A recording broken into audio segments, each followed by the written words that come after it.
भाद्रपद माह की शुक्ल पक्ष की पंचमी तिथि को ऋषि पंचमी व्रत किया जाता है। महिलाओं ने अपने रजस्वला दिनों में यदि जाने अनजाने में धार्मिक कार्य किया हो या अपने हाथों से रसोई पका के खिलाया हो, स्पर्श किया हो, तो उन्हें और पुरुषों को भी यदि महिलाओं के रजस्वला दिनों में उनका स्पर्श आदि किया हो तो पुरुषों को भी यह व्रत अवश्य करना चाहिए।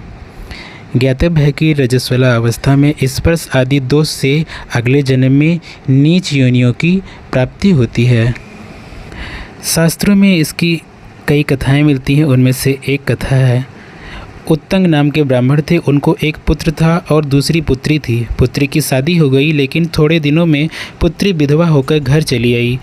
उस कन्या को कोई रोग हुआ और शरीर में कीड़े पड़े। विधवा कन्या वैसे ही दुखी थी और रुग्ण हुई और कीड़े पड़े। माँ दुखी हुई और बेटी के दुख का क्या कारण है अपने पति से पूछा। उत्तंग ब्राह्मण ने ध्यान लगाकर अपनी कन्या का पूर्व जीवन देखा। उत्तंग ऋषि ने कहा कि रजस्वला का पहला दिन स्त्री का जो होता है वह चंडाली जैसे वेब्स होते हैं उसमें, दूसरा दिन ब्रह्म तेज घातनी जैसा होता है, तीसरा दिन धोबिन जैसा और चौथे दिन स्नान करके वो शुद्ध मानी जाती है। लेकिन अगले जन्म में इसने इस रजस्वला धर्म का पालन नहीं किया था, अपने हाथों से रसोई पका के खिलाया था, स्पर्श आदि किया था। और जिन नारियों ने जाने अनजाने कहीं गलती की उसका प्रायश्चित करने के लिए ऋषि पंचमी का व्रत किया था, उन महिलाओं की भी हंसी उड़ाई थी। हंसी उड़ाने के पाप के कारण इसको ये रोग हुआ और कीड़े पड़े हैं।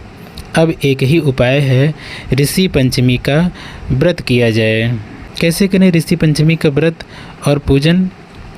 सुबह जल्दी उठकर स्नान करें, साफ हल्के पीले रंग के कपड़े पहनें, लकड़ी की चौकी पर सप्तऋषियों कश्यप, अत्रि, भारद्वाज, विश्वामित्र, गौतम, जमदग्नि, वशिष्ठ और उनके साथ में माता अरुंधति की फ़ोटो या मूर्ति रख सकते हैं, या इसके जगह पे सुपारी भी रखी जा सकती है।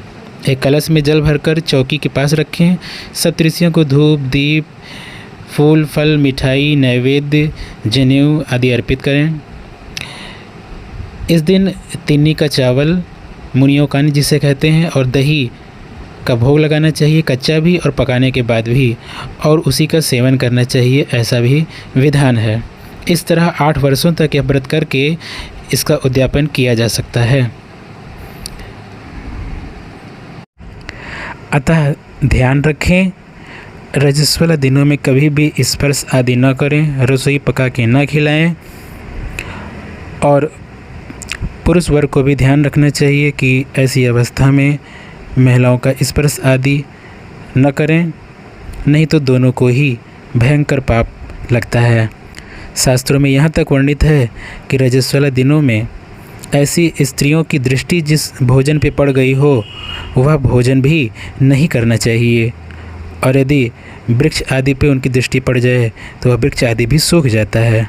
ऐसे नेगेटिव वेव्स होते हैं उन दिनों में उनके। अतः शास्त्र के नियमों का पालन करना चाहिए, और यदि जाने अनजाने में गलतियां हुई हैं कोई, तो हमें इस ऋषि पंचमी के व्रत का पालन कर लेना चाहिए।